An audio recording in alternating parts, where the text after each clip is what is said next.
नमस्कार दोस्तों, आपका स्वागत करता हूं इस YouTube channel SK coaching centre पर। दोस्तों आज हम लोग रीजनिंग के एक और नए पार्ट को देखने वाले हैं। ये रीजनिंग का पार्ट नंबर आपका 16 होने वाला है। अगर आप लोग इससे पहले वाले पार्ट नहीं देखे होंगे तो ज़रूर जाकर देख लीजिएगा। इस पार्ट के अंदर आज हम लोग रीजनिंग के 20 अलग अलग प्रकार के इम्पोर्टेंट प्रश्न को देखने वाले हैं, जो कि आपको आने वाले आगामी सभी परीक्षाओं के लिए काफ़ी महत्वपूर्ण होने वाला है। सभी प्रश्न आपका अलग अलग पार्ट से लिया गया है और अभी आपको एग्जाम में कुछ इसी प्रकार के रीजनिंग के प्रश्न पूछे जाते हैं। तो सभी प्रश्न को पहले आप लोग खुद से ज़रूर सॉल्व करने की कोशिश कीजिएगा। चलिए हम लोग एक नंबर क्वेश्चन की ओर चलते हैं। ये रहा क्वेश्चन नंबर 1। क्वेश्चन नंबर 1 आपको कार्ड है, नीचे दिए गए प्रश्न में संबंधित शब्द को चुनिए।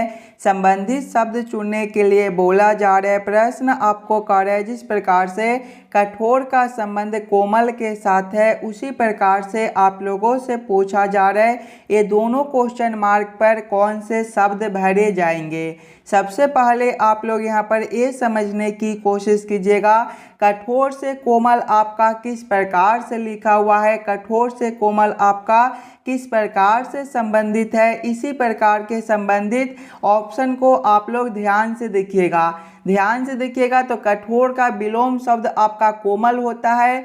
इसी प्रकार के संबंधित ऑप्शन को देखेंगे तो ऑप्शन नंबर सी में देखिएगा सुंदर का विलोम शब्द आपका कुरूप होता है, यानी कि इस वाले क्वेश्चन मार्क पर आपका सुंदर और इस वाले क्वेश्चन मार्क पर आपका कुरूप भरा जाएगा। क्वेश्चन नंबर 1 का आपका ऑप्शन नंबर सी जो है सही उत्तर बनता है। चलिए अगले प्रश्न की ओर हम लोग चलेंगे, क्वेश्चन नंबर 2 की ओर। ये रहा क्वेश्चन नंबर 2। क्वेश्चन नंबर 2 आपको कह रहा है नीचे दिए गए प्रश्न में संबंधित संख्या को चुनिए। इस बार आपको संबंधित संख्या चुनने के लिए बोला जा रहा है प्रश्न आपको कह रहा है जिस प्रकार से 36 का संबंध 144 के साथ है उसी प्रकार से आप लोगों से पूछा जा रहा है 49 का संबंध कौन सा संख्या के साथ होगा जो इस वाले क्वेश्चन मार्क पर भरे जाएंगे। सबसे पहले आप लोग वीडियो को रोक लीजिएगा और खुद से ज़रूर समझने की कोशिश कीजिएगा। यहाँ पर आपका 36 से 144 किस प्रकार से लिखा हुआ है। 36 को हम लोग क्या करेंगे ताकि हमारा 144 बन जाए, उसी प्रकार से हम लोग सोचेंगे 49 से हमारा कौन सा संख्या बनेगा जो इस वाले क्वेश्चन मार्क पर भरे जाएंगे। अगर आप लोग ध्यान से देखिएगा 36 को तो 36 आपका क्या होता है 6 का स्क्वायर होता है और 144 जो है ये आपका 12 का स्क्वायर होता है। ध्यान से देखिएगा 6 का स्क्वायर है तो अगला 12 का स्क्वायर है, यानी कि गुना 2 कर दिया गया है। वही सेम हम लोग आगे करेंगे। आगे आपका 49 है, 49 आपका 7 का स्क्वायर होता है। यहाँ पर देखिए 6 का स्क्वायर है तो अगला गुना 2 करके 12 का स्क्वायर कर दिया गया है। उसी प्रकार से 7 का स्क्वायर है तो गुना 2 करेंगे, 7 गुना 2 आपका 14 होता है। अगला आपका 14 का स्क्वायर बनेगा, 14 का स्क्वायर आपका 196 होता है। 196 आपका ऑप्शन नंबर डी में दिया गया है जो कि आपका सही उत्तर हो जाएगा। इस वाले क्वेश्चन मार्क पर आपका 196 भरा जाएगा। क्लियर है। चलिए अगले प्रश्न की ओर हम लोग चलेंगे, क्वेश्चन नंबर 3 की ओर। ये रहा क्वेश्चन नंबर 3। क्वेश्चन नंबर 3 आपको कह रहा है नीचे दिए गए प्रश्न में लुप्त संख्या ज्ञात करें। इस बार आपको मिसिंग नंबर से रिलेटेड प्रश्न दिया गया है। यहाँ पर आपका एक क्वेश्चन मार्क है, इस वाले क्वेश्चन मार्क पर आपका कौन सा संख्या भरा जाएगा ये आप लोगों से पूछ रहा है। दोस्तों सभी प्रश्न आपके लिए काफ़ी इम्पोर्टेंट प्रश्न है, तो पहले आप लोग वीडियो को रोककर खुद से ज़रूर सॉल्व करने की कोशिश कीजिएगा। अगर आप लोग ध्यान से देखिएगा तो देखिए यहाँ पर बीच में आपका क्वेश्चन मार्क है, यानी कि सबसे पहले हम लोग यहाँ पर ये समझने की कोशिश करेंगे 3, 2 और 1 से 14 किस प्रकार से लिखा हुआ है, 1, 4 और 3 से 26 किस प्रकार से लिखा हुआ है। उसी प्रकार से हम लोग सोचेंगे 1, 2 और 5 से कौन सा संख्या बनेगा जो इस वाले क्वेश्चन मार्क पर भरे जाएंगे। सबसे पहले हम लोगों को क्या करना है, ये तीनों संख्या से 14 लाना है। सभी बच्चे अपना दिमाग लगाइएगा। ये तीनों संख्या को हम लोग क्या करेंगे ताकि हमारा 14 बन जाए। अगर सबसे पहले ये तीनों संख्या को हम लोग स्क्वायर करके आपस में जोड़ कर देखते हैं तो देखिएगा 3 का स्क्वायर करेंगे प्लस करेंगे 2 का स्क्वायर प्लस करेंगे 1 का स्क्वायर। देखिए 3 का स्क्वायर जो है वो आपका 9 होता है, प्लस करेंगे 2 का स्क्वायर आपका 4 होता है, प्लस करेंगे 1 का स्क्वायर आपका 1 होता है। 9 + 4 आपका 13 और 13 + 1 आपका 14 होता है। बीच वाला संख्या आपका 14 दिया गया है। वही से हम लोग आगे करेंगे, सभी संख्या को स्क्वायर करके आपस में जोड़ लेंगे। 1 है तो 1 का स्क्वायर प्लस करेंगे, 4 है तो 4 का स्क्वायर प्लस करेंगे, 3 है तो 3 का स्क्वायर, 1 का स्क्वायर आपका 1 होता है, प्लस करेंगे 4 का स्क्वायर आपका 16 होता है, प्लस करेंगे 3 का स्क्वायर आपका 9 होता है। सभी को आपस में जोड़िएगा तो 1 + 16 आपका 17 और 17 + 9 जो है ये आपका 26 होता है। देखिए बीच वाला संख्या आपका 26 दिया गया है, यानी कि इस वाले प्रश्न को हम लोग इसी प्रकार से सॉल्व कर सकते हैं। तो वही से हम लोग आगे करेंगे, पहले तीनों संख्या को स्क्वायर करके आपस में जोड़ लेंगे। देखिएगा 1 है तो 1 का स्क्वायर करेंगे तो 1 हो जाएगा, प्लस करेंगे 2 है तो 2 का स्क्वायर आपका 4 होता है, प्लस करेंगे 5 है तो 5 का स्क्वायर आपका 25 होता है। सभी को आपस में जोड़िएगा, 1 + 4 आपका 5 हो जाएगा और 5 + 25 जो है आपका 30 बनता है। 30 आपका ऑप्शन नंबर सी में दिया गया है, जो कि आपका सही उत्तर हो जाएगा। इस वाले क्वेश्चन मार्क पर दोस्तों आपका 30 भरा जाएगा। चलिए अगले प्रश्न की ओर हम लोग चलेंगे, क्वेश्चन नंबर 4 की ओर। ये रहा क्वेश्चन नंबर 4। क्वेश्चन नंबर 4 आपको कह रहा है किसी कोड व्यवस्था में एप्पल का कोड ETTPI है, दिल्ली का कोड क्या होगा, ये आप लोगों से पूछ रहा है। ये जो प्रश्न है ये आपका कोडिंग डी कोडिंग से रिलेटेड प्रश्न है और एकदम आसान सा प्रश्न है। सबसे पहले आप लोग यहाँ पर ये समझने की कोशिश कीजिएगा, एप्पल से आपका ये कोड किस प्रकार से लिखा हुआ है, उसी प्रकार से आप लोग सोचिएगा दिल्ली से आपका क्या कोड बनेगा।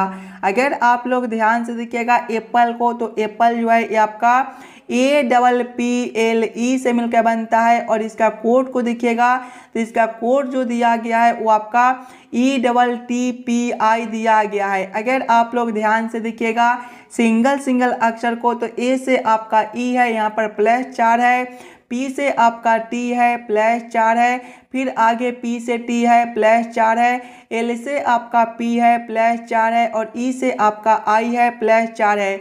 यानी कि एप्पल के सभी अक्षर में +4 कर दिया गया है।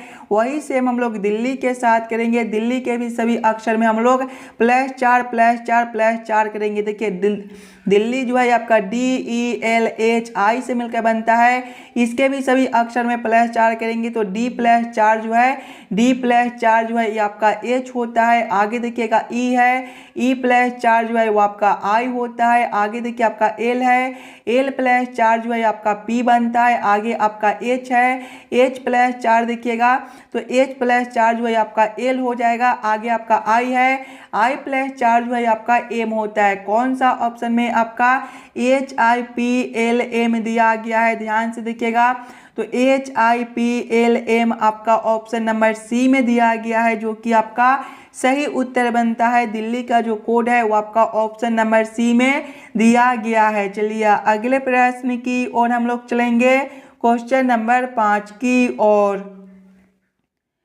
ये रहा क्वेश्चन नंबर 5। क्वेश्चन नंबर 5 आपको कह रहा है नीचे दिए गए प्रश्न आकृति में विषम आकृति को पहचान करें। इस बार आपको विषम आकृति चुनने के लिए बोला जा रहा है। यहाँ पर एक प्रश्न आकृति दिया हुआ है और 4 आकृति दिया गया है। ये चारों आकृति में सबसे अलग आकृति आपका कौन सा बनता है, ये आप लोगों से पूछ रहा है। अगर आप लोग ध्यान से देखिएगा तो आकृति ए में देखिए गोला आपका एक ही दिया गया है, आकृति बी में भी आपका गोला एक ही है, आकृति सी में भी आपका गोला एक ही दिया गया है और आकृति डी में देखिएगा तो आपका दो गोला दिया गया है, यानी कि सबसे अलग आकृति आपका डी बनता है। तो क्वेश्चन नंबर 5 का आपका ऑप्शन नंबर डी जो है सही उत्तर हो जाएगा। चलिए अगले प्रश्न की ओर हम लोग चलेंगे, क्वेश्चन नंबर 6 की ओर। ये रहा क्वेश्चन नंबर 6। क्वेश्चन नंबर 6 आपको कह रहा है नीचे दिए गए श्रृंखला को पूरा करें। इस बार आपको श्रृंखला सीरीज से रिलेटेड प्रश्न दिया गया है। एक श्रृंखला सीरीज दिया हुआ है और यहाँ पर एक क्वेश्चन मार्क है। इस वाले क्वेश्चन मार्क पर आपका कौन सा संख्या भरा जाएगा ये आप लोगों से पूछ रहा है। दोस्तों सबसे पहले आप लोग श्रृंखला सीरीज को ध्यान से देखिएगा। श्रृंखला सीरीज को देखिएगा तो पहले आपका 8 दिया गया है, 8 के आगे आपका 15 दिया गया है, 15 के आगे आपका 28 दिया हुआ है और 28 के आगे आपका 53 दिया गया है और इसके आगे आपका क्वेश्चन मार्क है। अगर आप लोग ध्यान से देखिएगा इस वाले श्रृंखला सीरीज को, तो ये जो श्रृंखला सीरीज है ये आपका ऊपर की ओर बढ़ रहा है। और जब भी आपको इस प्रकार के श्रृंखला सीरीज देखने को मिले तो पहले आप लोग अंतर को देखिएगा। देखिए 8 से आपका 15 है, प्लस 7 का अंतर है। आगे देखिएगा 15 से आपका 28 है, यहाँ पर आपका प्लस 13 का अंतर बनता है। 28 से आगे देखिएगा तो 28 से आगे देखिए आपका 53 है। यहाँ पर देखिएगा अगर आप लोग ध्यान से तो प्लस 25 का अंतर बनता है और आगे देखिए आपका क्वेश्चन मार्क है। ध्यान से देखिएगा अंतर को, तो 7 का है, 13 का है, 25 का है और आगे आपका क्वेश्चन मार्क है। देखिए 7 से आपका 13, यहाँ पर देखिएगा तो गुना 2 माइनस 1 है। 13 से आपका 25 है, गुना 2 माइनस 1 है। उसी प्रकार से आगे जो है वो आपका गुना 2 माइनस 1 हो जाएगा। 25 गुना 2 आपका 50 और 50 माइनस 1 आपका 49 बनता है। यानी कि अगला अंतर जो है वो आपका प्लस 49 का हो जाएगा। 53 प्लस 49 आपका कितना होता है? 53 प्लस 49 जो है ये आपका 102 होता है। 102 आपका ऑप्शन नंबर डी में दिया गया है, जो कि आपका सही उत्तर बनता है। इस वाले क्वेश्चन मार्क पर आपका 102 भरा जाएगा। क्लियर है दोस्तों? सभी प्रश्न इम्पोर्टेंट प्रश्न है, तो पहले आप लोग खुद से जरूर सॉल्व करने की कोशिश कीजिएगा और आप लोग जरूर कमेंट करके बताइएगा कितने प्रश्न को आप लोग खुद से सॉल्व किए हो। अगर आपको किसी भी प्रश्न में कहीं पर भी कोई दिक्कत हो तो हमें वो भी कमेंट कर दीजिएगा। उस वाले प्रश्न को हम लोग फिर से अगले वाले पार्ट में देख लेंगे। चलिए अगले प्रश्न की ओर हम लोग चलेंगे, क्वेश्चन नंबर 7 की ओर। ये रहा क्वेश्चन नंबर 7। क्वेश्चन नंबर 7 आपको कह रहा है नीचे दिए गए अक्षर श्रृंखला को पूरा करें। इस बार आपको अक्षर श्रृंखला से रिलेटेड प्रश्न दिया गया है। एक अक्षर श्रृंखला दिया हुआ है और यहाँ पर एक क्वेश्चन मार्क है। इस वाले क्वेश्चन मार्क पर आपका कौन सा अक्षर भरा जाएगा ये आप लोगों से पूछ रहा है। दोस्तों सबसे पहले आप लोग अक्षर श्रृंखला को ध्यान से देखिएगा। अक्षर श्रृंखला को देखिएगा तो सबसे पहले आपका CG दिया गया है। CG के आगे देखिएगा तो आपका KO दिया गया है। KO के आगे आपका SW दिया गया है। SW के आगे आपका AE दिया गया है और इसके आगे आपका क्वेश्चन मार्क है। अगर आप लोग ध्यान से देखिएगा सिंगल अक्षर को, तो C से आपका K है, यहाँ पर जो है वो आपका प्लस 8 कर दिया गया है। K से आपका S है, प्लस 8 है और आगे देखिएगा S से आपका A है। आप लोग ये जरूर याद रखिएगा, ABCD में आपका टोटल 26 अक्षर होता है। 26 के बाद आपका फिर से ABCD आ जाता है, यानी कि S प्लस 8 करने पर आपका A हो जाएगा और आगे आपका क्वेश्चन मार्क है। ध्यान से देखिएगा प्लस 8 है, प्लस 8 है, प्लस 8 है, तो आगे भी हम लोग प्लस 8 करेंगे। देखिए ये जो है ABCD के क्रम में पहले नंबर पर होता है। 1 प्लस 8 आपका 9 और 9वें नंबर पर ABCD के क्रम में जो है वो आपका I होता है। दूसरे वाले अक्षर से देखिएगा तो G से आपका O कर दिया गया है, यहाँ पर भी आपका प्लस 8 है। O से आपका W है, प्लस 8 है। W से आपका E है, प्लस 8 है और आगे आपका क्वेश्चन मार्क है। यहाँ पर भी प्लस 8 प्लस 8 प्लस 8, तो आगे भी हम लोग प्लस 8 करेंगे। E जो है ABCD के क्रम में 5वें नंबर पर होता है। 5 प्लस 8 जो है ये आपका 13 होता है और 13वें नंबर पर ABCD के क्रम में M होता है। कौन सा ऑप्शन में आपका IM दिया गया है? IM आपका ऑप्शन नंबर C में दिया गया है, जो कि आपका सही उत्तर बनता है। इस वाले क्वेश्चन मार्क पर आपका IM भरा जाएगा। क्लियर है? चलिए अगले प्रश्न की ओर हम लोग चलेंगे, क्वेश्चन नंबर 8 की ओर।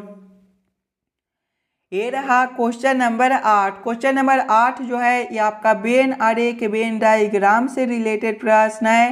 भारत, बांग्लादेश और अमेरिका का किस प्रकार से वेन आरेख वेन डायग्राम बनेगा, ये आप लोगों से पूछ रहा है।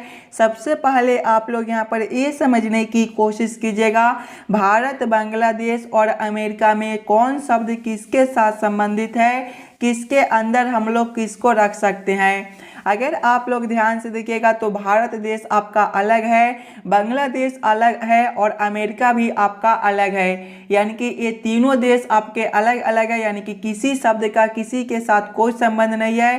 तो तीनों को हम लोग अलग अलग कर देंगे। इसका वेन आरेख वेन डायग्राम आपका कुछ इस प्रकार से बनेगा। इस प्रकार का वेन आरेख वेन डायग्राम आपका ऑप्शन नंबर ए में दिया गया है, जो कि आपका सही उत्तर बनता है। चलिए अगले प्रश्न की ओर हम लोग चलेंगे, क्वेश्चन नंबर 9 की ओर।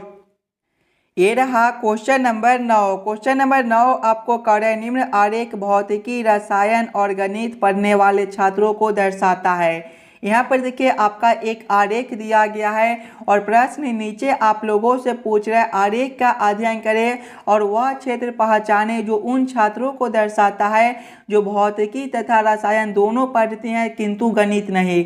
सबसे पहले आप लोग इस वाले प्रश्न में आरेख को ध्यान से देखिएगा और समझने की कोशिश कीजिएगा किस प्रकार का आपका आरेख दिया गया है। ध्यान से देखिएगा तो भौतिकी के लिए जो आपका आरेख बनता है वो आपका यहाँ से लेकर यहाँ तक बनता है। आगे देखिएगा तो रसायन के लिए आरेख जो बनता है वो आपका यहाँ से लेकर यहाँ तक बनता है और आगे देखिएगा तो गणित के लिए आरेख आपका यहाँ से लेकर यहाँ तक बनता है। अब आप लोग प्रश्न को ध्यान से पढ़िएगा और समझने की कोशिश कीजिएगा प्रश्न आप लोगों से क्या पूछ रहा है। देखिए प्रश्न आप लोगों से पूछ रहा है आरेख का अध्ययन करें और वह क्षेत्र पहचाने जो उन छात्रों को दर्शाता है जो भौतिकी तथा रसायन दोनों पढ़ते हैं किंतु गणित नहीं। यानी कि केवल हम लोगों को भौतिकी और रसायन में संबंधित अक्षर को देखना है। कौन सा अक्षर ऐसा है जो केवल भौतिकी और रसायन में दिया गया है और गणित में नहीं। ध्यान से देखिएगा तो टी आपका एक ऐसा अक्षर है जो भौतिकी और रसायन में दिया गया है लेकिन गणित में नहीं है, यानी कि टी जो है इसका सही उत्तर बनता है। टी आपका ऑप्शन नंबर बी में दिया गया है जो कि आपका सही उत्तर हो जाएगा। चलिए अगले प्रश्न की ओर हम लोग चलेंगे, क्वेश्चन नंबर 10 की ओर। ये रहा क्वेश्चन नंबर 10। क्वेश्चन नंबर 10 आपको कार्य यदि a बराबर 1 e बराबर 5 हो तो हेयर बराबर क्वेश्चन मार्क। इस वाले क्वेश्चन मार्क पर आपका कौन सा संख्या भरा जाएगा ये आप लोगों से पूछ रहा है। ये भी प्रश्न आपके लिए काफ़ी इम्पोर्टेंट प्रश्न है, कोडिंग डिकोडिंग से रिलेटेड प्रश्न है। और जब भी आपको इस प्रकार के प्रश्न देखने को मिले तो सबसे पहले आप लोग यहाँ पर ये समझने की कोशिश कीजिएगा ए से आपका 1 किस प्रकार से लिखा हुआ है, ई से 5 आपका किस प्रकार से लिखा हुआ है। उसी प्रकार से आप लोग सोचिएगा हेयर से आपका क्या कोड बनेगा। अगर आप लोग ध्यान से देखिएगा तो ए से आपका 1 लिखा हुआ है। ए जो है ABCD के क्रम में पहले नंबर पर होता है तो ए से 1 आपका यहाँ पर कुछ इस प्रकार से लिखा हुआ है। आगे आपका ई से 5 है। देखिए ई जो है ABCD के क्रम में 5वें नंबर पर होता है तो ई से 5 लिखा हुआ है। उसी प्रकार से आगे आपका हेयर है। हेयर जो है ये आपका HEAR से मिलकर बनता है। इसके भी सभी अक्षर को हम लोग ABCD के क्रमानुसार लिखेंगे। तो देखिए H जो है 8वें नंबर पर होता है, E आपका 5वें पर, A आपका पहले पर और R आपका 18वें पर। सभी को आपस में जोड़िएगा तो 8 + 5 आपका 13, 13 + 1 आपका 14 और 14 + 18 जो है ये आपका 32 बनता है। 32 आपका ऑप्शन नंबर बी में दिया गया है जो कि आपका सही उत्तर हो जाएगा। इस वाले क्वेश्चन मार्क पर आपका 32 भरा जाएगा। क्लियर है। चलिए अगले प्रश्न की ओर हम लोग चलेंगे, क्वेश्चन नंबर 11 की ओर। ये रहा क्वेश्चन नंबर 11। क्वेश्चन नंबर 11 आपको कार्य यदि ए बी का भाई हो, सी ए की मौसी हो, डी सी का पिता हो, बी डी की नातिन हो तो बी का एफ से क्या रिश्ता होगा जो ए का पुत्र है। ये जो प्रश्न है ये आपका ब्लड रिलेशन से रिलेटेड प्रश्न है। और जब भी आपको इस प्रकार के प्रश्न देखने को मिले तो सबसे पहले आप लोग प्रश्न को ध्यान से पढ़िएगा और समझने की कोशिश कीजिएगा। देखिए प्रश्न पहले आपको कह रहा है ए बी का भाई है। ए कौन है? बी का भाई है। भाई है मतलब दोनों एक ही पीढ़ी का है, यानी कि दोनों को हम लोग सामने सामने रखेंगे। ए के सामने हम लोग किसको रखेंगे? बी को रखेंगे। क्या रिश्ता है? भाई का है, तो आप लोग यहाँ पर भाई भी लिख लीजिएगा। आगे प्रश्न को पढ़िएगा। आगे प्रश्न आपको कह रहा है सी ए की मौसी है। सी कौन है? ए की मौसी है। मौसी है मतलब एक पीढ़ी ऊपर का है, यानी कि ए से ऊपर हम लोग किसको रखेंगे? सी को रखेंगे। क्या रिश्ता है? मौसी का है, तो आप लोग यहाँ पर मौसी भी लिख लीजिएगा ताकि प्रश्न को सॉल्व करने में आपको कोई दिक्कत ना हो। आगे प्रश्न को पढ़िएगा। डी सी का पिता है। डी कौन है? सी का पिता है। पिता है मतलब एक पीढ़ी ऊपर का है, यानी कि सी से ऊपर हम लोग किसको रखेंगे? डी को रखेंगे। क्या रिश्ता है? पिता का है, तो आप लोग यहाँ पर पिता भी लिख लीजिएगा। आगे प्रश्न को पढ़िएगा। आगे प्रश्न आपको कर रहा है बी डी की नातिन है। बी कौन है? डी की नातिन है। देखिए बी और डी आपका यहाँ पर है, ये दोनों का क्या रिश्ता है? नातिन का रिश्ता है, तो आप लोग यहाँ पर नातिन भी लिख लीजिएगा। आगे प्रश्न को पढ़िएगा। आगे प्रश्न आपको कह रहा है बी का एफ से क्या रिश्ता होगा जो ए का पुत्र है। बी का एफ से क्या रिश्ता होगा जो ए का पुत्र है। ए का पुत्र कौन है? ए का जो पुत्र है वो आपका एफ है, यानी कि सबसे पहले हम लोग ए से नीचे किसको रखेंगे? एफ को रखेंगे। क्या रिश्ता है? पुत्र का है, तो आप लोग यहाँ पर पुत्र लिख लीजिएगा। आगे प्रश्न को पढ़िएगा। आगे प्रश्न आप लोगों से पूछ रहा है बी का एफ से क्या रिश्ता होगा। देखिए बी और एफ का रिश्ता आप लोगों से पूछ रहा है। अगर आप लोग ध्यान से देखिएगा, अब आप लोग यहाँ पर ध्यान से देखिएगा तो देखिए ए जो है वो बी का भाई है। ए कौन है? बी का भाई है। बी का भाई है, और बी जो है वो डी की नातिन है। नातिन है मतलब बी जो है वो आपका फीमेल है, यानी कि ए का जो बहन है वो आपका बी लगेगा, और ए का जो पुत्र है वो आपका एफ है। और आप लोग अगर यहाँ पर ध्यान से देखिएगा तो एफ के पिता ए है और ए का बहन बी है, यानी कि आपके पिता का बहन आपका कौन लगेगा? आपके पिता का जो बहन है वो आपका बुआ लगेगा, यानी कि यहाँ पर जो रिश्ता बनता है वो आपका बुआ का रिश्ता बनता है। बुआ आपका ऑप्शन नंबर ए में दिया गया है, जो कि आपका सही उत्तर हो जाएगा। चलिए अगले प्रश्न की ओर हम लोग चलेंगे, क्वेश्चन नंबर 12 की ओर। ये रहा क्वेश्चन नंबर 12। क्वेश्चन नंबर 12 आपको कह रहा है राहुल दक्षिण की ओर जाता है, फिर अपने दाएं ओर मुड़कर 5 किलोमीटर चलता है, फिर बाएं ओर मुड़कर 3 किलोमीटर चलता है, दोबारा फिर बाएं ओर मुड़कर 5 किलोमीटर चलता है। शुरुआती बिंदु से वह किस दिशा में है, ये आप लोगों से पूछ रहा है। दोस्तों ये भी प्रश्न आपके लिए काफ़ी इम्पोर्टेंट प्रश्न है, और जब भी आपको इस प्रकार के प्रश्न देखने को मिले तो सबसे पहले आप लोग ये याद कर लीजिएगा, दिशा में जो है वो आपका पूरब देखिएगा तो ए वाला दिशा होता है, पश्चिम आपका ए वाला दिशा होता है, उत्तर आपका ऊपर की ओर होता है, और दक्षिण आपका नीचे की ओर होता है। अब आप लोग प्रश्न को ध्यान से पढ़िएगा और समझने की कोशिश कीजिएगा। देखिए प्रश्न पहले आपको कह रहा है राहुल दक्षिण की ओर जाता है। दक्षिण कौन सा दिशा है? ए वाला दिशा है, यानी कि राहुल पहले ए वाला दिशा में जाता है। आगे प्रश्न को पढ़िएगा। फिर अपने दाएं ओर मुड़कर 5 किलोमीटर चलता है। जब यहाँ से वह दाएं ओर मुड़ेगा तो इसका दिशा ए वाला हो जाएगा, यानी कि ए वाला दिशा में 5 किलोमीटर चलता है। आगे प्रश्न को पढ़िएगा। फिर बाएं ओर मुड़कर 3 किलोमीटर चलता है। जब यहाँ से वह बाएं ओर मुड़ेगा तो इसका दिशा जो है ए वाला हो जाएगा, यानी कि ए वाला दिशा में वह 3 किलोमीटर चलता है। आगे प्रश्न को पढ़िएगा। दोबारा फिर बाएं ओर मुड़कर 5 किलोमीटर चलता है। जब दोबारा वह बाएं ओर मुड़ेगा तो इसका दिशा जो है ए वाला दिशा हो जाएगा, यानी कि ए वाला दिशा में वह 5 किलोमीटर चलता है। आगे प्रश्न को पढ़िएगा। आगे प्रश्न आप लोगों से पूछ रहा है शुरुआती बिंदु से वह अब किस दिशा में है। देखिएगा उसका शुरुआती बिंदु जो है वो यहाँ पर है और वह यहाँ तक चलकर आया, यानी कि ए वाला दिशा आपका कौन सा दिशा है ये आप लोगों से पूछ रहा है। अगर आप लोग ध्यान से देखिएगा तो ए वाला दिशा जो है वो आपका दक्षिण दिशा है। दक्षिण आपका ऑप्शन नंबर बी में दिया गया है, जो कि आपका सही उत्तर बनता है। अगर आप लोगों से ये पूछ देता कि राहुल के सामने कौन सा दिशा है, तो राहुल के सामने ए वाला दिशा यानी कि पूरब दिशा है, लेकिन शुरुआती बिंदु से कौन सा दिशा में है, तो शुरुआती बिंदु से राहुल दक्षिण दिशा में है। क्वेश्चन नंबर 12 का आपका ऑप्शन नंबर बी जो है सही उत्तर बनता है। चलिए अगले प्रश्न की ओर हम लोग चलेंगे, क्वेश्चन नंबर 13 की ओर। ये रहा क्वेश्चन नंबर 13। क्वेश्चन नंबर 13 आपको कह रहा है नीचे दिए गए शब्दों के अक्षरों से कौन सा शब्द नहीं बनाया जा सकता है। कंप्यूटर शब्द के अक्षर से कौन सा शब्द नहीं बनाया जा सकता है, ये आप लोगों से पूछ रहे हैं। सबसे पहले आप लोग कंप्यूटर के सभी अक्षरों को ध्यान से देखिएगा, कंप्यूटर में आपका कौन कौन अक्षर दिया गया है। अगर आप लोग ध्यान से देखिएगा तो कंप्यूटर में आपका जो है वो COMPUTER से आपका कंप्यूटर बनता है। और ऑप्शन नंबर सी में देखिएगा तो आपका ई जो है वो 2 बार दिया गया है, जबकि कंप्यूटर में ई आपका एक ही बार दिया गया है, यानी कि कंप्यूटर शब्द के अक्षर से जो है वो आपका ऑप्शन नंबर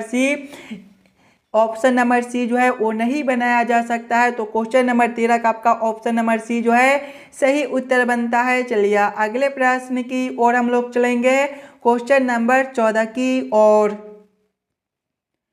ये रहा क्वेश्चन नंबर 14। क्वेश्चन नंबर 14 आपको कह रहा है नीचे दिए गए निम्नलिखित शब्दों का सही क्रम बताएं।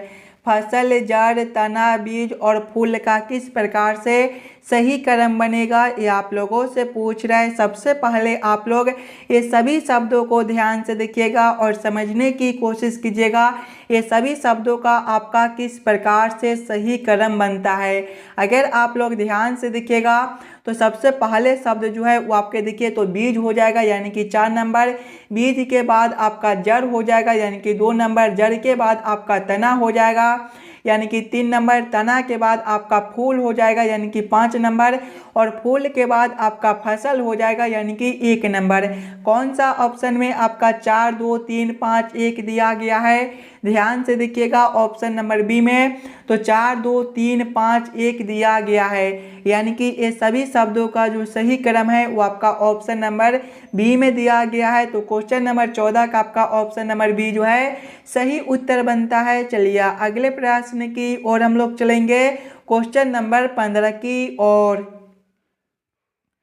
ये रहा क्वेश्चन नंबर 15। क्वेश्चन नंबर 15 आपको कार्य दिए गए प्रश्न में विषम संख्या युग्म को पहचान करें। इस बार आपको विषम संख्या युग्म पहचानने के लिए बोला जा रहा है, और जब भी आपको विषम संख्या युग्म चुनने के लिए बोले तो सबसे पहले आप लोग ये चारों ऑप्शन को ध्यान से देखिएगा और समझने की कोशिश कीजिएगा। ये चारों ऑप्शन में आपका सबसे अलग ऑप्शन कौन सा दिया गया है। ऑप्शन नंबर ए में देखिएगा तो 121 341 है, ऑप्शन बी में 183 392 है, ऑप्शन सी में 235 427 है, और ऑप्शन डी में आपका 289 501 है। अगर आप लोग ध्यान से देखिएगा तो 121 341 ये दोनों आपके विषम संख्या है। ऑप्शन बी में देखिएगा 183 आपका विषम संख्या है, लेकिन 392 आपका एक सम संख्या होता है। ऑप्शन सी में देखिएगा 235 427 ये दोनों विषम संख्या है। ऑप्शन डी में 289 और 501 ये दोनों विषम संख्या है, यानी कि सबसे अलग ऑप्शन आपका बी बनता है। क्वेश्चन नंबर 15 का आपका ऑप्शन नंबर बी जो है सही उत्तर हो जाएगा। इसमें आपका एक विषम और एक सम संख्या दे दिया गया है। चलिए अगले प्रश्न की ओर हम लोग चलेंगे, क्वेश्चन नंबर 16 की ओर। ये रहा क्वेश्चन नंबर 16। क्वेश्चन नंबर 16 आपको कह रहा है नीचे दिए गए प्रश्न आकृति का सही दर्पण छवि चुनिए। यहाँ पर आपका एक प्रश्न आकृति दिया हुआ है, कुछ इस प्रकार का आपका एक प्रश्न आकृति है, और प्रश्न आप लोगों से पूछ रहा है इस वाले प्रश्न आकृति का किस प्रकार से सही दर्पण छवि बनेगा।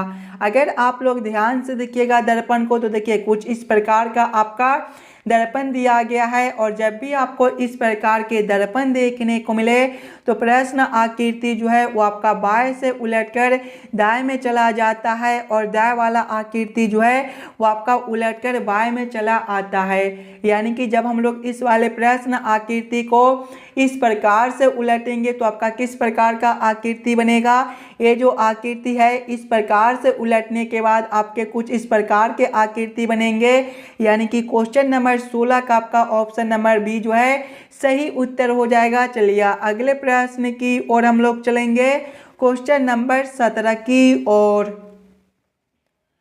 ये रहा क्वेश्चन नंबर 17। क्वेश्चन नंबर 17 आपको कह रहा है नीचे दिए गए प्रश्न आकृति कौन सा उत्तर आकृति में निर्मित है। ये आपका आकृति है, यहाँ पर गलत लिखा गया है, ये आपका आकृति है। नीचे दिए गए प्रश्न आकृति कौन सा उत्तर आकृति में निर्मित है। यहाँ पर आपका एक प्रश्न आकृति दिया हुआ है, कुछ इस प्रकार का आपका प्रश्न आकृति है और प्रश्न आप लोगों से पूछ रहा है इस प्रकार के प्रश्न आकृति कौन सा उत्तर आकृति में बनता है। अगर आप लोग ध्यान से देखिएगा दोस्तों ऑप्शन नंबर बी में, तो देखिए सबसे पहले आपके इस प्रकार के एक लाइन है, तो यहाँ पर भी आपका इस प्रकार का एक लाइन दिया हुआ है। उसके बाद देखिए कुछ इस प्रकार के आपके एक लाइन बनते हैं, तो यहाँ पर भी आपके इस प्रकार का एक लाइन बनता है। उसके बाद कुछ इस प्रकार का है, तो यहाँ पर भी जो है वो आपके इस प्रकार के आकृति बनते हैं। यानी कि ये जो प्रश्न आकृति है ये आपका ऑप्शन नंबर बी में दिया गया है।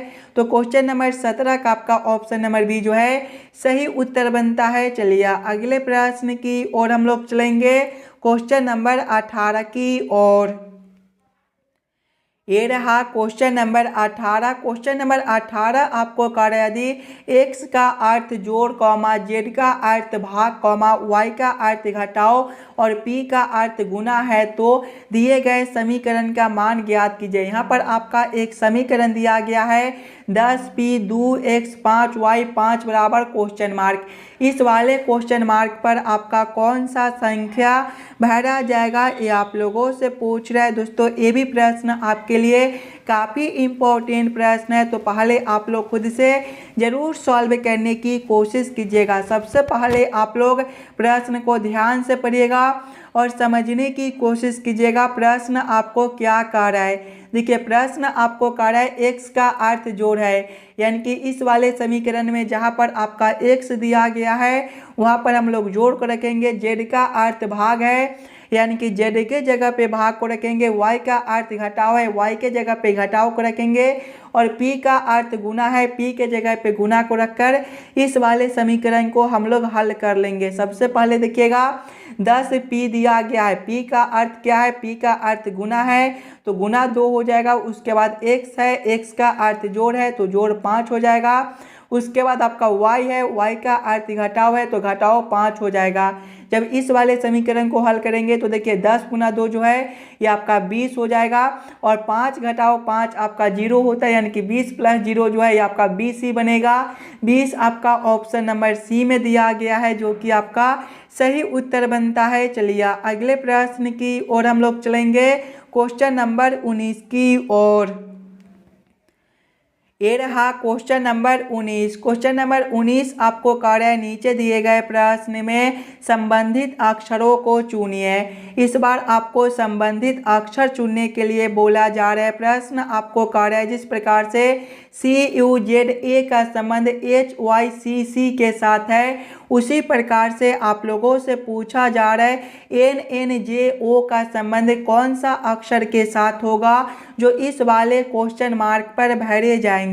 सबसे पहले आप लोग यहाँ पर ये समझने की कोशिश कीजिएगा CUZA से आपका यहाँ पर HYCC किस प्रकार से लिखा हुआ है। अगर आप लोग ध्यान से देखिएगा सिंगल अक्षर को तो C से आपका H है, यहाँ पर देखिएगा तो +5 कर दिया गया है।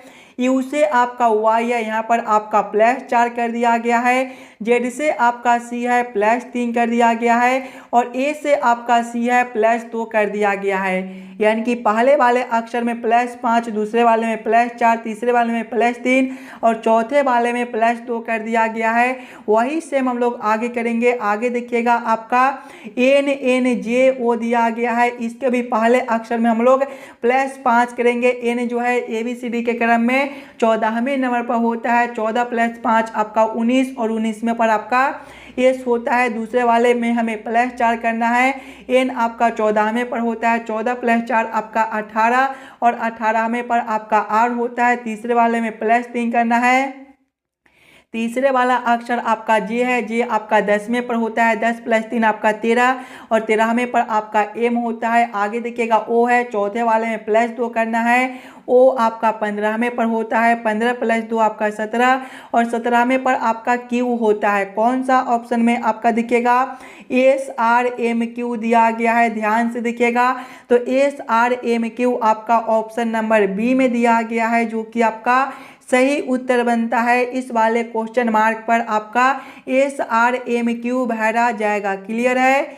चलिए अगले प्रश्न की ओर हम लोग चलेंगे, क्वेश्चन नंबर 20 की ओर।